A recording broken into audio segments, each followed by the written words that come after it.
morning everyone and welcome to a new video on the channel. It is Saturday the 14th of December 2024 and today we're off back to International Stadium. It is Gateshead versus Woking in the National League.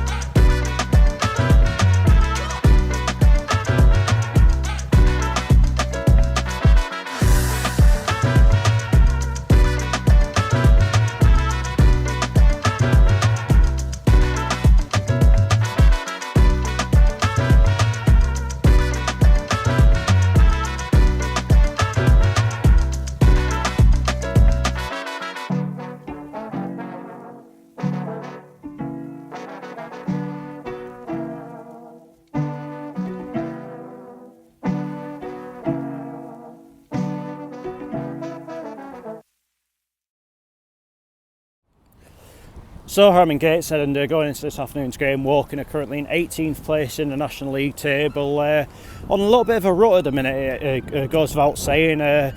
Just 4 wins to the name all season. 3 of those were in their opening 8 games and just 1 win in the previous 13 since then. The pressure, it goes without saying, is seriously mounting on the manager, Michael Doyle, so they'll be coming up here this afternoon looking to get their season back on track a little bit. I think they're one of those, maybe the fans expected a little bit more of them this season, though they struggled quite a bit last season, but other than that they have maybe in the years prior to that been relatively solid in the National League, like even had a run into the playoffs and that kind of thing. So they're a club that have been up there and maybe come down a little bit in the last couple of years or so, but they are one of those teams that are something of a bogey side for us. This is the first of the reverse fixtures today. Obviously we did play Woking at the Kingfield earlier on in the season, which resulted in a 2-0 win for the Heed, but that game obviously being seriously marred by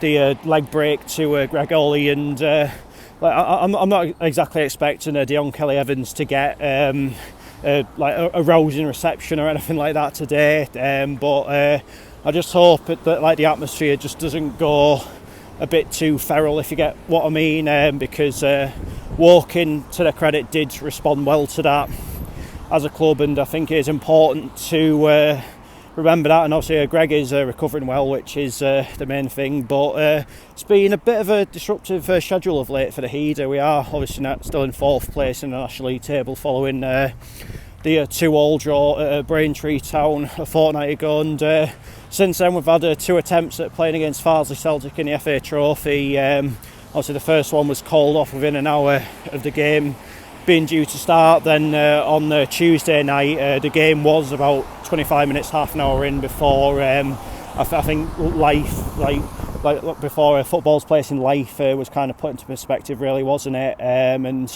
obviously I do wish Lewis Turner all the very best, and it is nice to see him on the mend. So obviously that game will have to wait until Tuesday, but I think as far as today's game goes, I think we do need a win, to be quite honest, because I think it's important that we don't allow ourselves to fall into a bit of a rut. Like the last few games have been frustrating, to say the least. Obviously the Maidenhead one aside, but the ones around it and the ones since it have been, I must say, pretty frustrating to watch. As I've said a few times, it just feels like we're almost afraid to try something a little bit different, but if we can get the win today, that maybe would make everyone feel a little bit better. Like on paper we should get the win against Farsley on Tuesday, and obviously next week it's down to Ebbsfleet, who are seriously struggling at the bottom of the table at this moment in time, a team that would beat comprehensively on the opening day of the season. So again, you might be looking at it and seeing it as an opportunity for us to maybe get some form going at what would be regarded as a pretty good time. Obviously Christmas is coming up, got a couple of big local-ish games to come over Christmas. Neither of them of course are going to be easy, providing we progress in the FA Trophy is still that.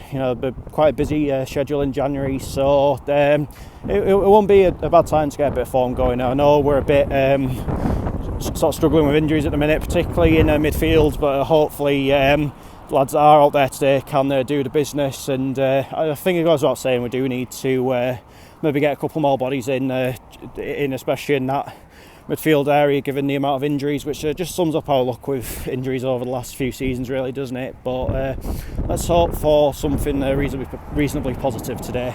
Let's head on down to the International Stadium and find out how it all unfolds.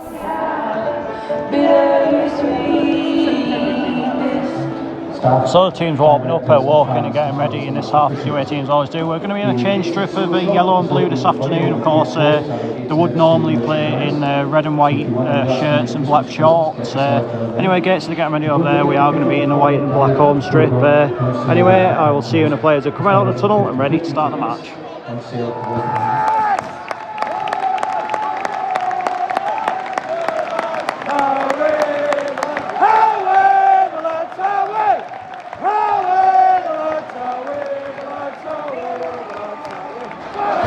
What the drink is like beaner and like flavoured water.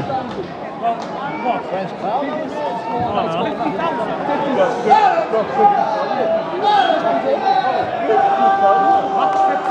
What's the referee doing? Like giving the people the proper wage there. How are we, the lads? The Heat. Work Gateshead! Work Gateshead!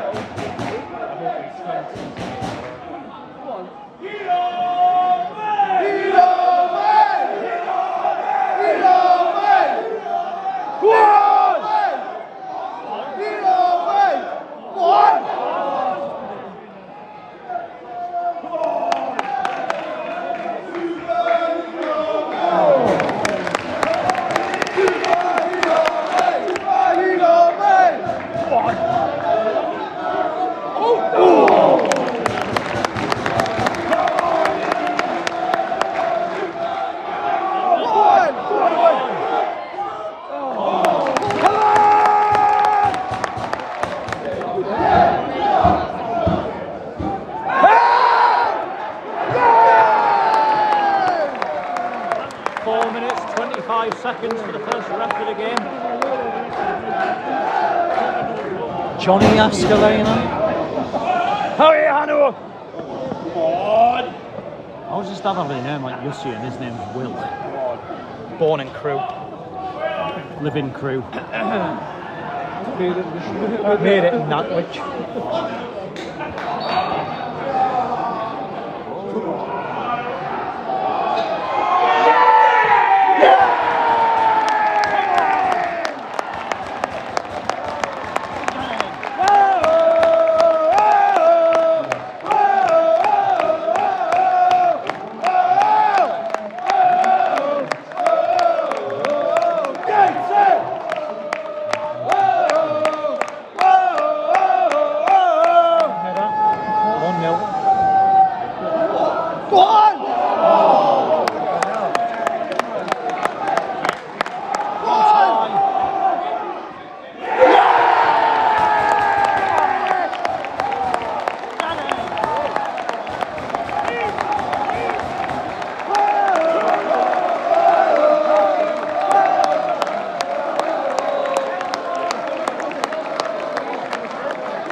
'Come on. Especially after the club tweeted, he doesn't miss pens. I didn't see it after you made post. How are you, Hanu?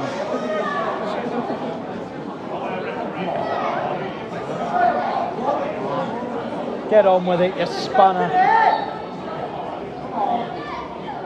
Someone's going to cheer. Yeah!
Half-time, Gateshead 3, Woking 0. That is the worst performance I think I've seen from a team coming up to international stadium in a very, very long time, possibly even ever. And I think that was compounded by the reaction of the Woking supporters when they came off the pitch at half-time, like really letting their feelings known. And to be honest with you, I don't blame them for that whatsoever, because they have been absolute, complete and utter dog meat. They have been absolutely pathetic, to tell you the truth. But take nothing away from us, though. I think, we came out the traps with a really positive attitude, created quite a few chances early on. Got the early penalty, which was duly converted by Luke Cannon, and just totally dominated the game since then. And it has been all a bit too easy for us so far. I know it's a little bit risky saying this kind of stuff at half time, but you know the beat with these videos by now if you watch them on a regular basis. I'll just say it as I see it, and the way I see it so far is that we have just today come up against truly dreadful opposition. But I hope now that we're in this position, we don't maybe take our foot off the gas a little bit.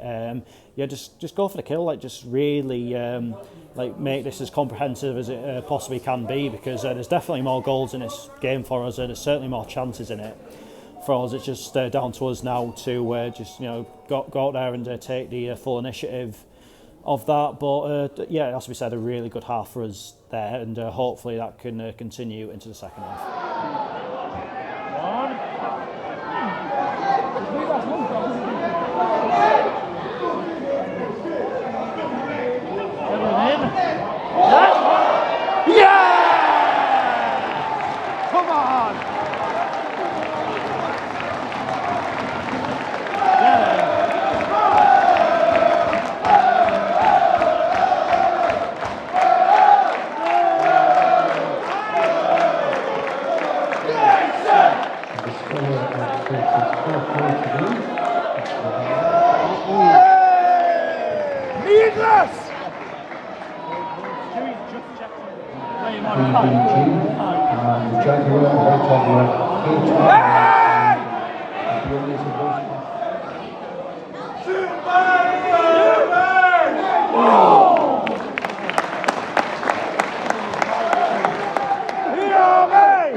The beard has won the money.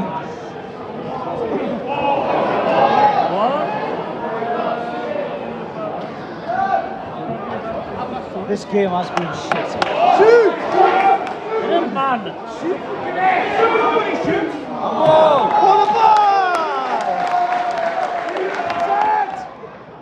What's it?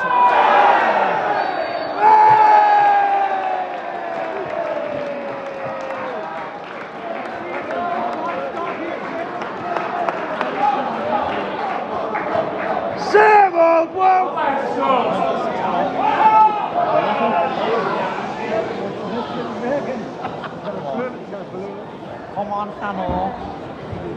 What a ball.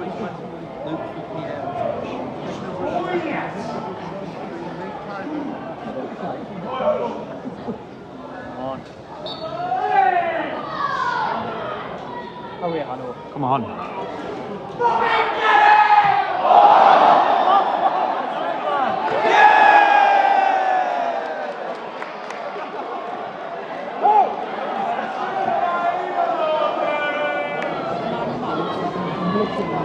Four minutes of added time at the end of this game. 4 minutes. I've literally not said a word.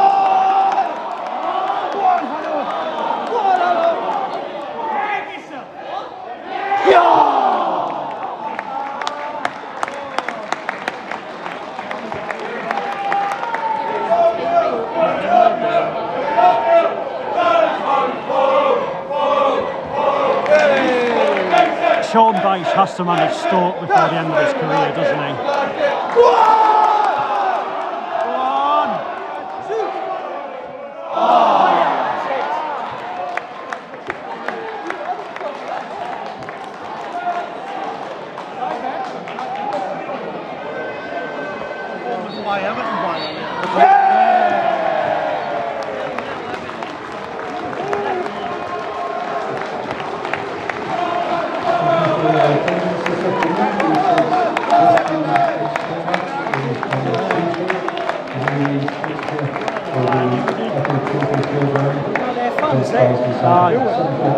It'll come off. Full-time Gateshead 4, Walking 0. We could talk all night about what's wrong with a very dysfunctional Walking side, like exactly where their problems lie. But I think if we did that, we would be like really discrediting what was a very good performance from the Heat this afternoon. In my opinion, I thought from the first whistle, we were well on top. I think you could tell that Walking were very disorganised, lacked a lot of leadership, lacked a lot of confidence as well, and we fully thrived on that. I think maybe as well we had a bit of a point to prove after some frustrating results of late, and I think the way the game started kind of set the tone for us. Got a couple of chances away early on, and we just had a lot of confidence from there. Got the early penalty, which was tucked away. We were 2-0 up like very quickly in the game, it has to be said, and I think within half an hour it was pretty much game over, and I was really, I've got to say, surprised with the sheer negativity of Walking, because like on paper they've got some good players in their team. Like you look at Ini Effiong up front, obviously when he played for Braintree against us 2 weeks ago, I thought he had a pretty good game that day, but today he just looked like so isolated. It was unbelievable, really, and I've got to be honest, with regards to Michael Doyle, Walking, I think his position's absolutely untenable now, and I think that was made very apparent with the way the Walking fans reacted to him and to the team at full time. I've never seen, the last time I saw a reaction from an away end at the International Stadium like that will have been just before Christmas a few years ago in the National League North when York came up. They like it was that game today maybe reminded me a little bit of that one to some degree, like a side that just were just so poor, and it was just maybe all a bit too easy for us. I mean, obviously, granted, at the end of that season, York ended up coming up with us, but that's beside the point I'm trying to make. I think if Walking don't act now, then it's quite simple. They're going to be in the National League South next season, because I saw absolutely nothing from them today to suggest that the way they're going that they could potentially stay up. As we said, just an extremely like disjointed, disorganised, like severely lacking leadership, that kind of thing. I know there's a lot of emotion involved with this fixture today, particularly from our front. Obviously, it would have been the first time I've played Woking since what happened to Greg down there. I mean, obviously I wasn't at that game because I was in Florida at the time, and they didn't even bring Dion Kelly Evans up. I don't even think he even travelled, did he?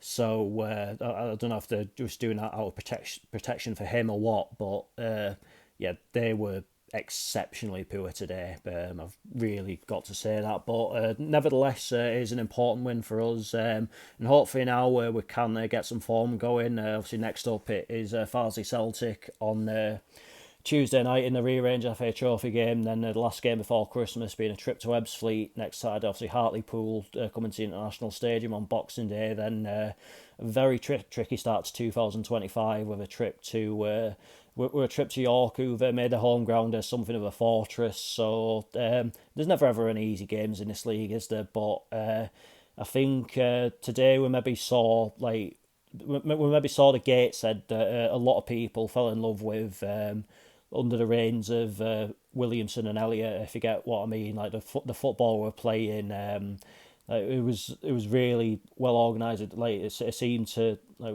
a lot of the passing was very, very on point and that kind of thing. So it was a good day for the football club, and yeah, as we say, good to get that. Good to get that win. Like that'll certainly boost a lot of confidence. But that is that for this video, and I'll be back on Tuesday night with that Gateshead versus Farsley Celtic FA Trophy game.